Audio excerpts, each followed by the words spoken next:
In love with my ex, Matt, I thought we'd last forever. I'll marry you or my mom's choice, he said. When he chose the latter and tied the knot without me, I was crushed. Now he's begging to come back, but I refuse to be the other woman. Can I truly move on? I am a 22-year-old female, and I met my ex-boyfriend, a 23-year-old male, when we were both in school approximately 10 to 11 years ago. We were always cool friends, not overly friendly, but we would occasionally chat and do things together. I began dating boys at a very young age. However, it wasn't really dating, to be honest. It was more about me having crushes and then agreeing to be their girlfriend whenever those boys would ask me. As a child, I was somewhat attractive, so I was accustomed to receiving attention. My ex-boyfriend, whom I will refer to as Matt, was a rather chubby and unpopular kid. The other girls in our class would often make fun of him because he was overweight, but I always thought he was sweet and a very nice boy. A few years later, by the time I turned 14, I had already experienced my first love and was heartbroken when he broke up with me. This boy was very close friends with Matt, and since Matt was a mutual friend, he would often help us reconcile. More than that, he would always listen to me and showed great sympathy when the guy was breaking my heart. I do not know how or why it happened, but after my breakup, I began to develop feelings for Matt. Initially, I thought my feelings were simply a result of his kindness toward me, but as a naive 14-year-old, I confided in Matt about my emotions. Despite having dated a few boys and having my first kiss by that age, Matt had never even had a crush before. I suppose since I was the first girl who had feelings for him in that way, he immediately confessed that he liked me too, and we began dating. Once I started dating Matt, I quickly realized that he was very different as a boyfriend than he was as a friend. He was extremely possessive and controlling, and even though these were warning signs, I still respected his feelings. Even to this day, I remember how passionately we both fell in love with each other. When I truly fell in love with him, it felt as though the rest of the world had vanished.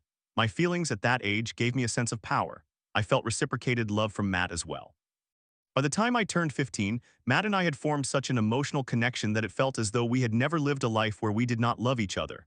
I took pride in being his first everything, and at times I felt a twinge of guilt that he was not my first boyfriend or my first kiss. I must also mention that Matt in general was an extremely toxic partner. I was aware of this from the beginning and had accepted it wholeheartedly. Since I am sharing my perspective, I want to do my best to defend Matt's character so that you do not think he was entirely terrible. Please feel free to ask me any questions about him, and I will answer with complete honesty. He was deeply in love with me, but perhaps that was the only positive aspect of him as a partner. He was extremely controlling, jealous of anyone I might communicate with, including girlfriends, and wanted to change me to fit his ideals. He would become upset over trivial matters and always expected me to be the one apologizing. Obviously, he was not like this from the start, but this is who he evolved into throughout our relationship. Even though everyone around me advised me to end things with him because he was severely toxic, I learned to understand his toxicity and manage it appropriately. Before my relationship with him, I had been confident with boys, but with Matt, I noticed myself becoming overly submissive. The problem was that I loved loving him. My primary concern was to love him, and I relished the challenge of managing his toxicity, even though it took a substantial toll on my mental health. We lost our virginity to each other soon after my 15th birthday, and it was as sweet as it could be. We were so much in love that at times it felt overwhelmingly powerful. Our teenage years passed as dramatically as one could imagine. We were inseparable. Everyone around me was astonished to see me in such a steady relationship. By the age of 17, he had become very attractive and I was looking my best. We were such a strong couple. I respected him and he cared for me and loved me in a way I had only read about in books. Those years were incredibly tough for me, as my parents disapproved of my relationship with Matt, and I became rebellious, yelling and fighting anyone who tried to come between us. On the other hand, his mother strongly disapproved of me, wanting Matt to marry the girl of her choice. She was a very toxic woman, but I was not intimidated because I had faith in Matt. By the time we turned 18, I wanted to get engaged to Matt. We were both incredibly in love, and I simply wanted to make our relationship official. I shared my thoughts with Matt, and he was more than willing. He soon proposed and we became engaged. However, shortly after my 19th birthday in 2022, everything began to unravel. Matt and I were both transitioning into adulthood, which made it hard to manage our relationship. We both started working and life was becoming serious. We began to argue frequently, even minor issues would escalate into major fights. During this phase of our lives, Matt became exceptionally toxic. He would argue with me over trivial things and always expected me to apologize. I threatened to leave him several times during these arguments, but his emotional breakdowns made me retract my words. He was not abusive. He never laid a hand on me no matter how angry he got, but he treated me poorly when he was upset. The year 2023 was quite good for us. We were both 20 and had moved past that fighting phase. We managed our lives effectively. We met up around 3 to 4 times a week, ensuring that we never longed for each other. We went on dates and made plans, and it felt as though we were 16 again. We were deeply in love. I was devoted to him so sincerely that he became my entire world and I could not imagine life without him. Then came 2024, the year I will never forget. By this time, Matt's mother was becoming impatient. She wanted us to get married, but I strongly opposed the idea, believing we were far too young for marriage. I later realized that this was her plan to separate Matt and me. She knew I would not agree to marriage at this age, which would put Matt in a difficult position and ultimately allow her to win. I know Matt agreed with me, but he was such a mama's boy that he could not disagree with his mother. Yes, I realize now that I should not have been involved with a mama's boy, but that did not mean I would simply dump him. I will summarize this next part because it still pains me to recount it. Around mid-2024, his mother insisted that we get married within the next 2 months, or Matt would have to marry someone of her choosing. By the way, we come from a South Asian background, so arranged marriages are very common for us. However, I was breaking all typical stereotypes and refused to let his mother pressure us into marriage when I was sure neither of us was ready for that commitment. We were both overwhelmed with work, had almost no money, and it would have been foolish to get married. I urged Matt to communicate this to his mother. Being the mama's boy that he was, he could not hurt her feelings and instead began pressuring me to agree to marriage as his mother wished. I stood firm in my belief that we would be miserable if we married at this time. I told him I did not want to marry him simply because someone else wanted me to. Matt ultimately gave me an ultimatum. He claimed to agree with his mother even though I knew he didn't and said either I marry him or he would marry whoever his mother chose. He was devastated, but I was beyond that. This situation brought out a side of me that I had suppressed and never wanted to see again. Realizing that Matt might comply with his mother's wishes, I became desperate. I spent days crying to him, trying to make him understand how wrong his mother was. Matt also had an avoidant attachment style, so when things became difficult, he thought it might be best to let his mother have her way. After a fallout with his mother, our engagement was officially over, but Matt and I were still together. We returned to the fighting phase we had experienced in 2022, and it was exhausting. Matt was torn between me and his mother, who had already begun looking for potential brides for him in an arranged marriage style. A few months later in October, Matt and I had a huge fight where we ended up blocking each other on social media. This was not unusual for us as our relationship had always been tumultuous. I expected us to reconcile within a week as we always did. But when I reached out to him 5 days later, he turned my world upside down. He told me his mother had arranged his marriage with another girl and they were somewhat engaged. All of this transpired within a week, and during this period Matt was out of the country, meaning his mother handled everything without his involvement. Matt had never even met the girl his mother had chosen for him.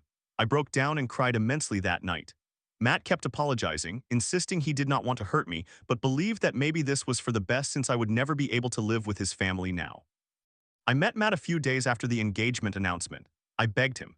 I literally fell to my knees, sobbing before him, pleading with him not to leave me because I believed we were soulmates and neither of us would be able to move on from each other.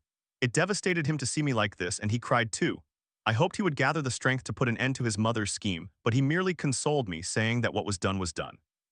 Until that point, Matt had never even spoken to the girl who was meant to be his wife in 2 months. This is precisely how absurd our culture is. Arranged marriages often involve the couple meeting for the first time on the day of their wedding. I hated it all. Even though Matt had told me directly that he would not go against his mother, I clung to him like a child.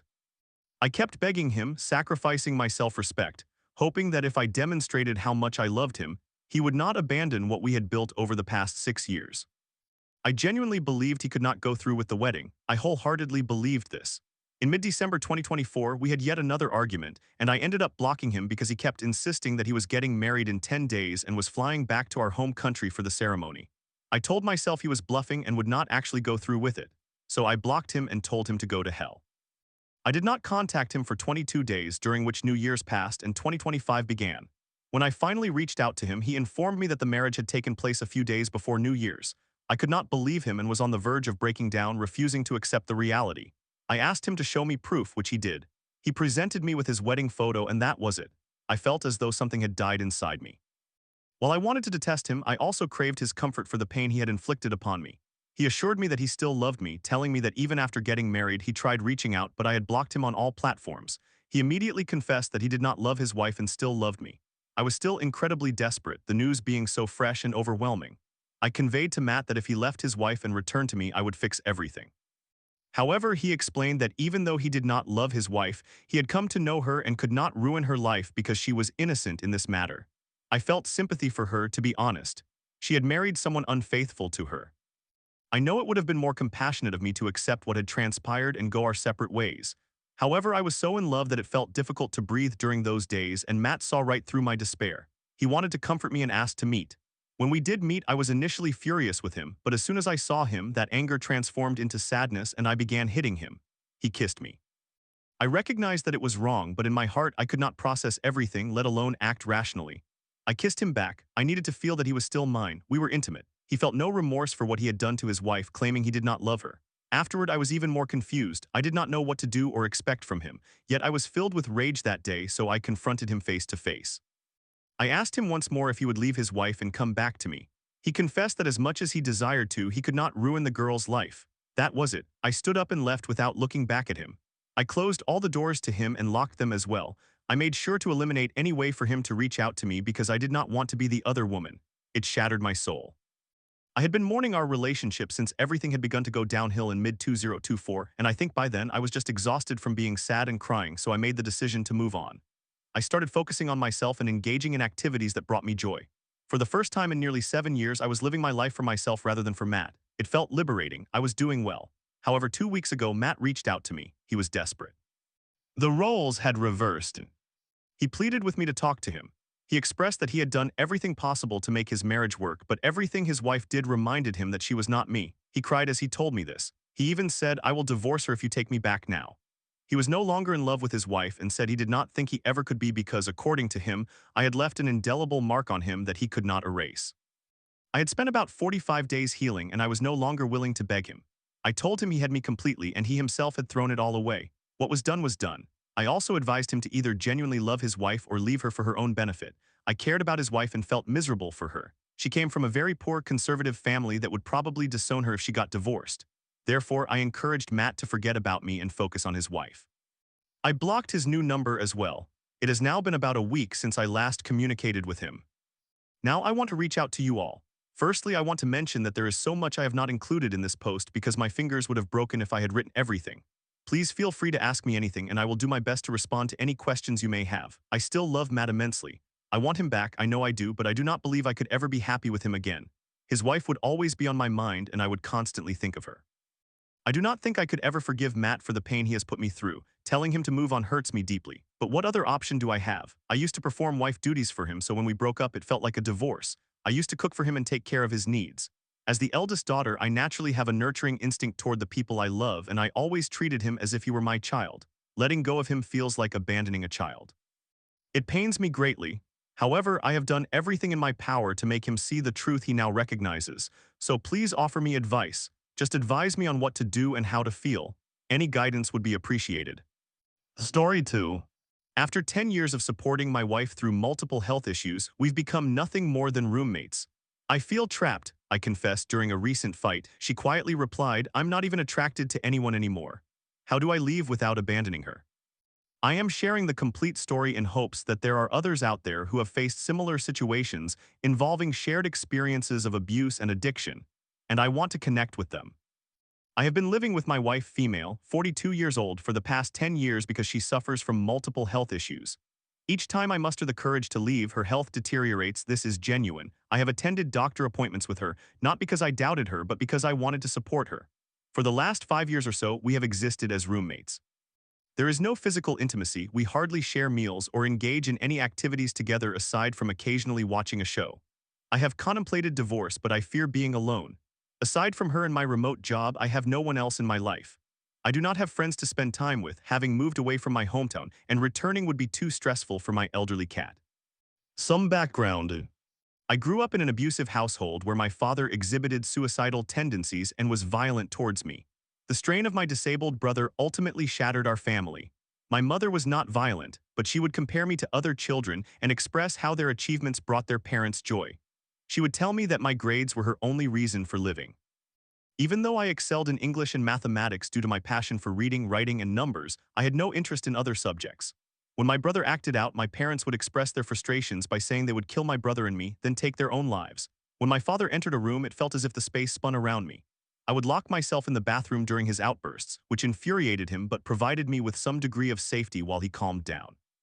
In short, I avoided bringing anyone home, leading to my reluctance to engage in relationships. To cope with everything, I developed an addiction to pornography. When a girl expressed interest in me, it caused significant anxiety. It was likely due to the porn addiction, but I also feared that my father would frighten her away. At the age of 12, I confronted my father and threw a chair at him without hitting him. I threatened to kill him if he touched me, and miraculously, he withdrew. However, my mother made me feel guilty about what I said, claiming I hurt his feelings. Eventually, I overcame my fear and asked a girl to prom, only to be pleasantly surprised when my parents treated her kindly. I remember thinking that maybe I could become a real person. After moving out, my parents transformed considerably and my relationship with them improved over time. They became more patient with my brother and were supportive and kind towards me, but they do not acknowledge our past, so I gave up trying to confront them about it. Believe it or not, my wife had an even more difficult childhood. Her father abandoned her family when she was young, and they were so impoverished that she experienced hunger. Her drug-addicted mother refused to apply for food stamps. Eventually, she escaped her town and worked as a dancer to pay the bills, later obtaining her General Educational Development (GED) and eventually graduating from college. She is remarkable. During college, I faced depression and loneliness. Despite being in good shape and being part of a fraternity, even when women were interested in me, I was unable to initiate any physical contact, and I now realize it stemmed from my debilitating addiction. I met my wife at work when I was 23, and she did not think much of me back then. In fact, she claimed she was a lesbian to avoid my advances. I developed feelings for her but eventually gave up for obvious reasons. She was incredibly cool and attractive, like a star from a television movie. She shared my musical interests, discussed conspiracy theories, and she was older and stunning. She remains beautiful even without much effort. Over time, I grew on her and she fell in love with me, which was the first time I experienced such affection. She genuinely cared for me and I never thought I would experience that. I was a virgin and she was my first girlfriend. Initially, I suffered from porn-induced erectile dysfunction (PID). My addiction was still rampant. She ended our relationship when she discovered I was looking at pornography while she was preparing for intimacy with me. I know it was foolish, but I thought that if I could just attain an erection, I would not disappoint her. I truly hurt her and did not deserve another opportunity, but surprisingly, we reconciled. For a while, she was quite harsh with me, but eventually forgave me. I managed to quit pornography long enough to recover from my PID and to mend our relationship and intimacy. I have successfully abstained from pornography for extended periods since, but never permanently. Our sex life was fulfilling, and she would promptly inform me if I did something she did not enjoy, which prevented me from dwelling on my lack of experience. Her straightforwardness sometimes stung, but it felt reassuring to know that when she enjoyed sex, it was genuine. Everything else was fantastic and made me feel like a real person: the spontaneous hugs, unexpected gifts, shared dinners, and the way she gazed at me. Our relationship progressed rapidly. A month after we started dating, she was laid off from our company and planned to move out of state to live with her mother and stepfather. I did not want to lose her, so I invited her to move in with me. It may have seemed impulsive, but the alternative was losing the only person who had ever loved me. She moved in, and amusingly enough, I was also let go from my job. Consequently, we were unemployed together, which was surprisingly enjoyable.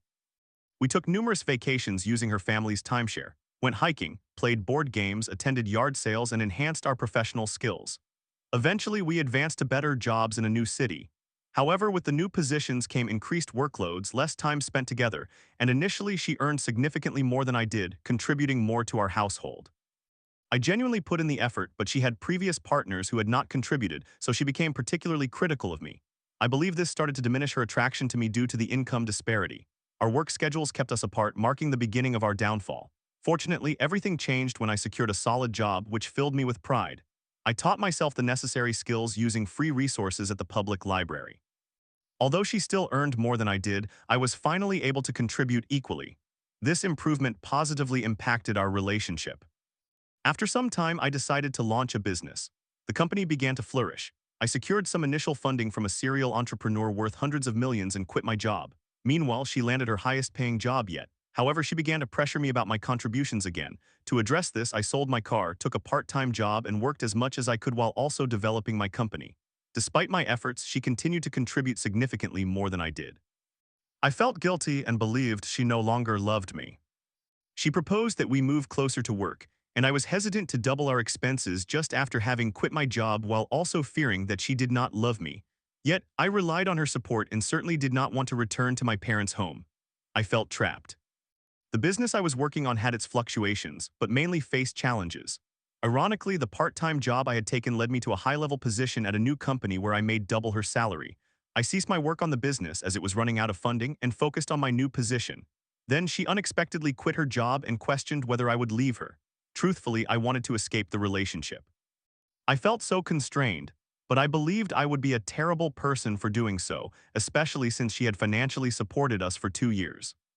We remained together, but the emotional distance between us increased. I was working 80 hours a week, which sounds incredible, but I would work from the moment I awoke until I collapsed. Although she was home all day, I felt no emotional connection. It turned out she had received distressing health news but did not inform me about it. Perhaps she feared I would abandon her, but eventually she revealed it during an argument.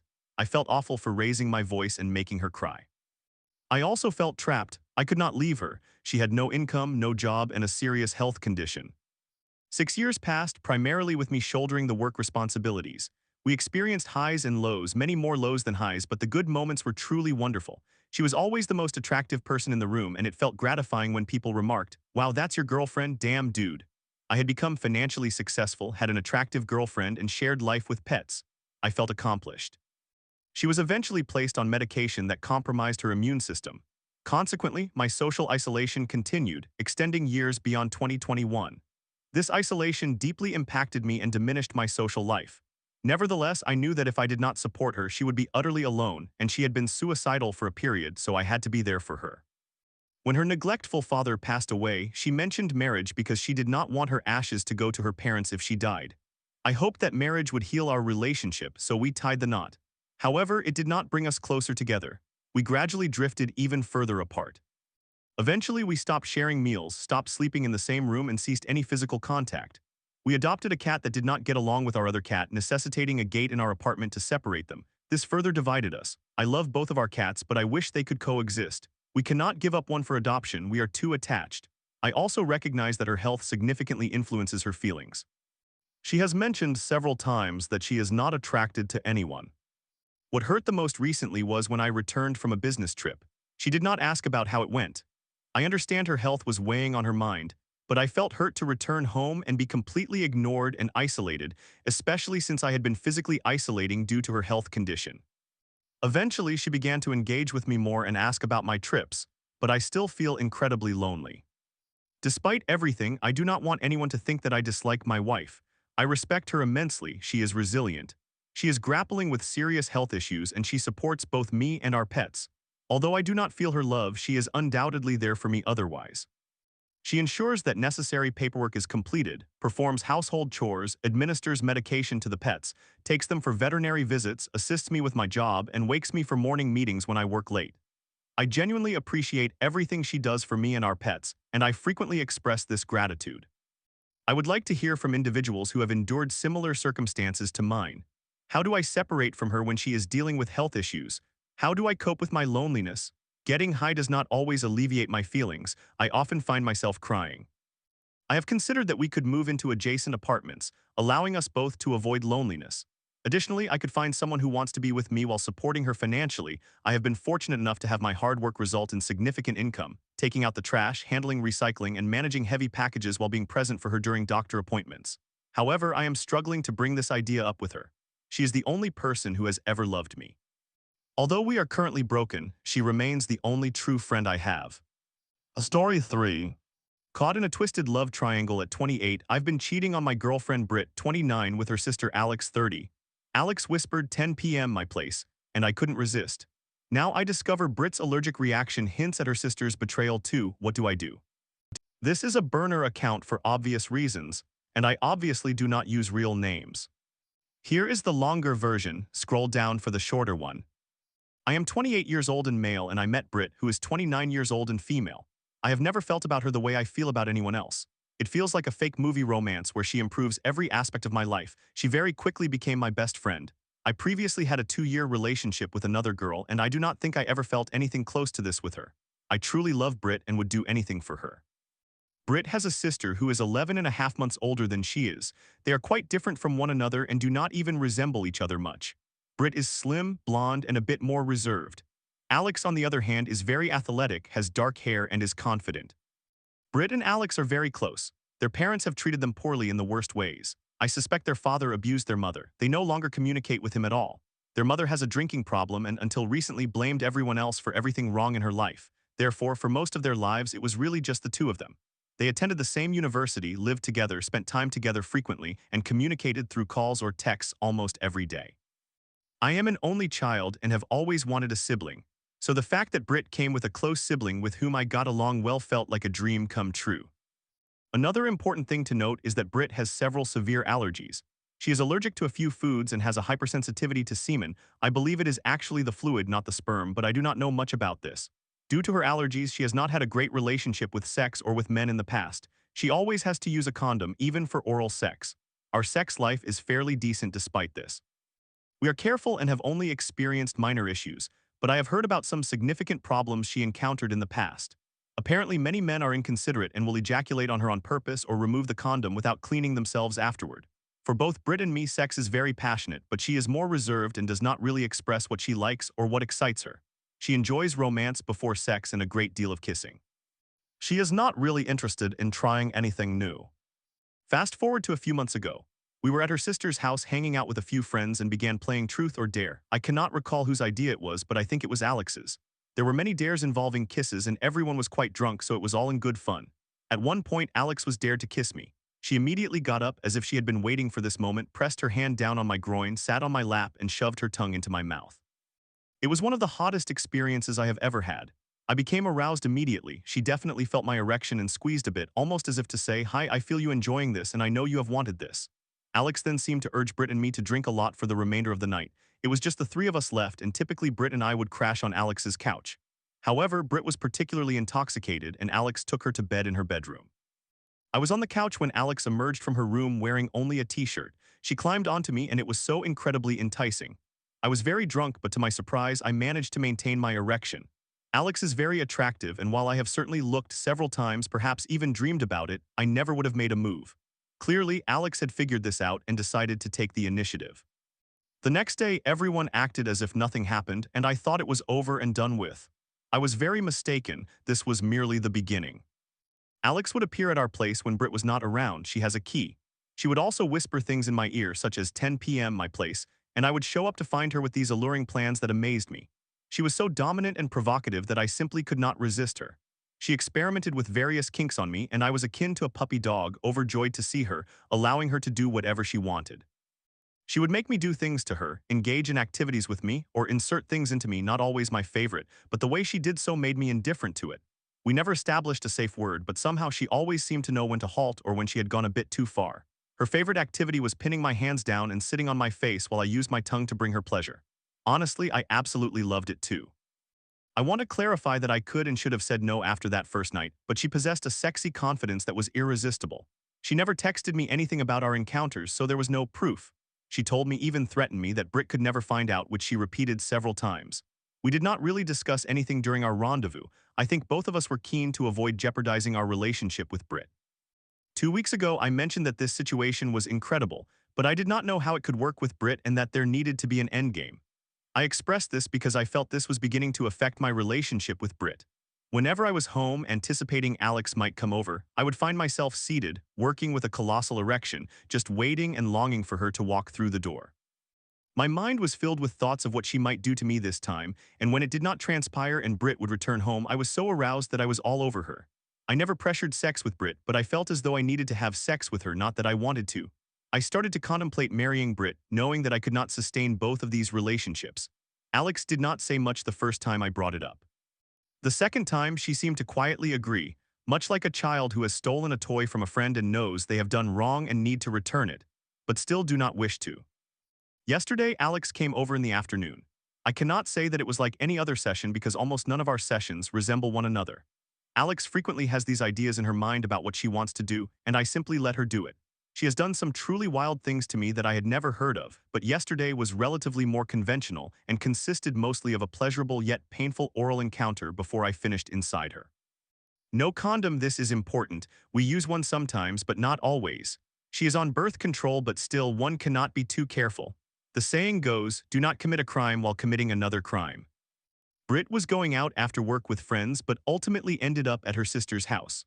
I was out with some friends watching the tournament when I received an urgent call from Brit, requesting that I grab her epinephrine auto-injector from her house and bring it over to Alex's place. She was having a reaction and was concerned it might worsen. Brit usually carries an epinephrine auto-injector because her food allergies can cause her throat to constrict, but I was more alarmed than anything and did not focus much on this anomaly. She knew that I was at the bar on our street watching the game, and Alex lives very close to us, so it made sense for her to call me. When I arrived at Alex's place, I saw that Brit's face from her chin to the tip of her nose was covered in hives, significantly more around her mouth. It looked a lot like the areas that would be covered in fluids if someone were riding your face. I glanced from Brit to Alex, my mind racing. Alex shot me a look that conveyed, "If you say something, I will slit your throat right now." I was frozen for what felt like an excessive amount of time, which was clearly too long, as Britt began to comfort me, stating that she would be okay and expressing her gratitude for my prompt arrival. She kept rambling on, showering me with compliments. Alex continuously agreed with her and attempted to get me to relax on the couch to finish watching the game. I sat there watching the remainder of the Purdue game, overwhelmed with competing thoughts that I could not make sense of. Based on both of their reactions, I am nearly certain that Britt's allergic reaction is to my semen that was inside Alex. This implies that Alex has been involved with her sister in the same way I have, which was alarming to begin with but has now escalated to a level of confusion that I struggle to comprehend. I also suddenly find myself questioning if they are truly sisters, perhaps half-sisters, or if they were merely raised in the same household. Given how disturbed their family life was and some of the stories I have heard, anything is possible regarding their parents. Whether or not they are actually sisters does not significantly change anything for me, but I feel compelled to know. If I confront Britt about her relationship with Alex, I gain nothing. All I would be doing is criticizing her for engaging in the exact same behavior I have. If I reveal my involvement with Alex, she may genuinely try to harm me. It would shatter Britt's heart. I would likely lose her and ruin her relationship with Alex, which no matter how convoluted it may be, I do not want to hurt Britt in that way under any circumstances. If I pretend that nothing ever occurred and cease my interactions with Alex, I feel as though I am being dishonest, and I will carry a lingering suspicion that every time they are together they may be involved. I do not believe I can participate in a relationship under those circumstances. Additionally, that implies that both Alex and Britt are bisexual, not heterosexual, right? I feel an urgent need for answers to that question, though I am uncertain as to why. My final option is the one I despise most, yet also seems like the course of action I should take. I would break things off with Britt, not tell her about any of this, and simply walk away from her life. I am afraid of losing her. She makes me a better individual. She has brought me happiness beyond anything I have experienced as an adult. I find it challenging to envision my life without her. Is there a possibility of continuing this relationship? To summarize, I have been with my girlfriend for approximately 17 months, and I have been cheating on her with her sister for the past 2 to 3 months. I was close to ending things with her sister and wanted to salvage my relationship when I discovered last night that she is also involved with her sister. I had intended to ask her to marry me, but now I genuinely do not know what to do. Story 4. I'm terrified I'll never be smart enough for a creative career, spiraling into despair after the voice in my head assures me I'm unworthy. With grad school looming, will rejection finally confirm my fears, or can I break free from this spiral of self-doubt? I am fully aware that the way I phrase things can come across as somewhat pretentious and irritating. Whenever I post lengthy, venting-related messages, I usually receive no comments and a single downvote. Additionally, I am somewhat intoxicated, which might be causing me to write in a peculiar manner. This will likely be quite lengthy and may make me seem rather neurotic. I genuinely appreciate anyone who takes the time to listen to me. I do not think I would be so consumed by this if I did not solely pursue interests and hobbies that demand high levels of skill and intellect to achieve success. I always aspired to enter a creative field such as writing, drawing, painting, acting, etc. during my youth, but I simply lacked the necessary talent. As I grew older around my early teenage years, I desired to enter the field of space science, but as the title suggests, I am simply not intelligent enough. I am perfectly average in every conceivable way, and that should be acceptable. I ended up choosing a STEM field in college, although I was quite uncertain about it initially. Then I enrolled in a physics class and fell in love with it. It felt absurd to abandon my previous career aspirations due to one introductory physics class in my first year, but it has not led to complete failure. I have performed adequately in my classes. I was receiving almost straight A's for a while, but now I am back to A's and B's in upper-level courses. Yet being merely satisfactory is not sufficient for me to become a physicist. Particularly now, I will not go into detail as this might veer into political territory, but many graduate school cohorts are being literally halved due to funding issues. I hardly had a chance to begin with. I am just working extremely hard for what seems like inevitable failure. I do not desire the kinds of careers that unintelligent individuals pursue. It is not that I believe I am too good for such work. I simply love what I do. I am passionate about my research, my academic work, my art, and my writing. Nevertheless, the reality of my situation is that I will never reach a level of proficiency in any of these areas. Based on what I know about IQ, I would estimate mine to be between 85 and 90. My instinct suggests it is closer to 92-94, which is slightly below average, but essentially average in a general sense. However, almost everyone tends to overestimate their intelligence, so I will err on the side of caution. The fact that I even consider IQ is itself a strong indication of my lack of intelligence.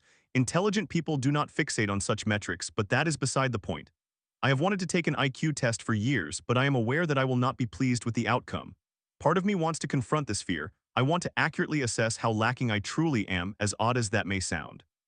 When evaluating my thoughts or decisions, I want an objective reference point to understand how dependable my thoughts are. Honestly, I do not believe I am intelligent or self-aware enough to accurately gauge my own intelligence, so I probably should seek an objective measure of where I stand in comparison to others. My fixation on wishing I were smarter is beginning to impact how I perceive everything about myself, my beliefs, and the choices I make. Currently, I am heavily reliant on my parents for financial support. I am frightened that I will not be capable of supporting myself.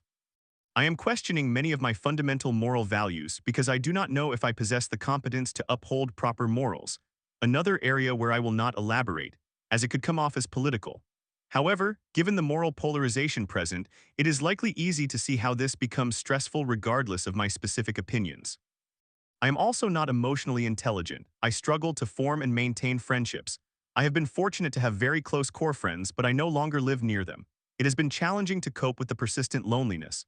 Dating is essentially out of the question. I am too anxious to approach people and not attractive enough to be approached. I also do not believe I am mentally stable enough for a relationship. However, since I have always had instability, I must grapple with the fact that even if I were to find someone with mutual interest, it could be ethically questionable for me to engage in a relationship. Being anxious and lacking intelligence is a poor combination. It is unfair to subject another person to that, yet it is equally difficult to face the idea of being perpetually alone. I am unsure if I have a point here, aside from the fact that this situation is genuinely upsetting me. I feel just self-aware enough to comprehend that I am not intelligent. The existence of numerous aspects of the world that I am physically unable to grasp is infuriating. There are countless things I want to learn and accomplish that I literally cannot. There is a physical barrier preventing the synapses in my brain from functioning correctly. I do not understand how brains work.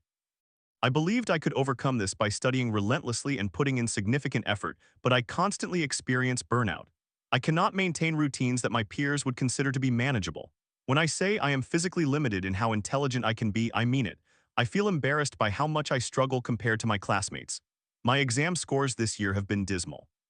I do not mind scoring a 50 on an exam if the class average was a 45, as class averages in my courses tend to be low.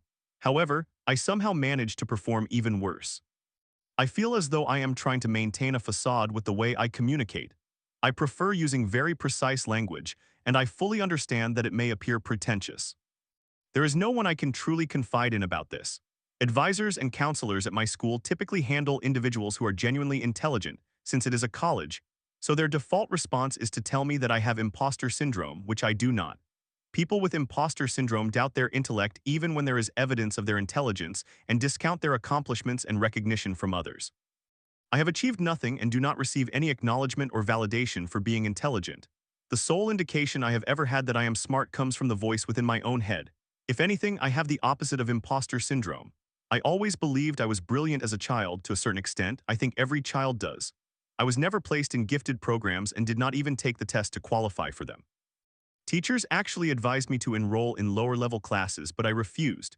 This belief in my intelligence did not shatter until I entered high school and received a specific numerical rank in my class. Even then, I remained largely in denial until college. I fell into the trap of thinking, I am smart, I just do not apply myself enough. I have had to actively become self-aware of my lack of intelligence, and even then, I do not always remain humble. This is such a trivial first-world problem to be distressed about, but it is beginning to tear me apart. I will apply to graduate school in about a year. That will serve as the ultimate reality check for me. There will still be a small part of me that believes I can get into a program somewhere, and that part will overpower any logic or reason until I receive my rejection letters. I feel so entitled for believing I deserve a unique career in research, yet I am forced to settle for a typical 9-to-5 job. Most individuals have to accept this reality. I am not superior to them. Being upset about it as if I had any other options feels incredibly immature. It seems egocentric to believe I deserve better, honestly. I think things would feel less hopeless if I could at least be with someone. I will never contribute anything of significance to the world, but I could accept the idea of contributing meaningfully to another person's life. I have friends, but as I age, their partners and families will rightfully become their priority. A career that brings me happiness is out of the question.